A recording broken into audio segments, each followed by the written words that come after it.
Kelley, we're talking about couples and money, and let's turn our attention now to new parents. How much of a financial shock is it to become parents with a new baby? It's a huge shock. I don't think anybody has any idea that they can't really plan for it, but it's a totally different life than before the babies arrived. Now, on one hand, you're not going out as much because you've got a newborn at home. Good point. But on the other hand, there's incredible expenses. I mean, I can remember back to when my kids were little. Like you've got to equip yourself, and then there's little things you didn't realize you needed, but you find out you must have. Let's sort of say before a baby, after a baby. How much more expenses are you incurring? The most expensive activity that you're going to have in your life is raising children.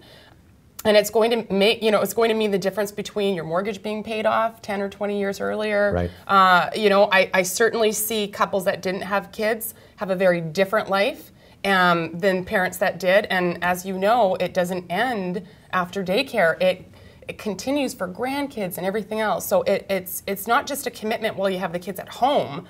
It's a family commitment really for life. It sounds like when you have kids, you almost have to accept that a lot of the financial goals you might have to be, you'll have to put them off a little bit, like possibly retire a little bit later, achieve some sort of financial independence a little bit later, because you've got the expenses now and you've also got RESP expenses. How important is it to put money away in RESPs?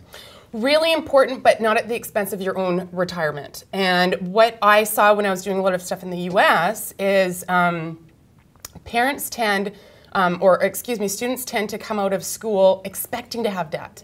Whereas in Canada, I think parents are really guilted into fully funding their kids' education and sometimes forego their retirement. That's great advice, Kelley. Thanks. Thanks, Rob.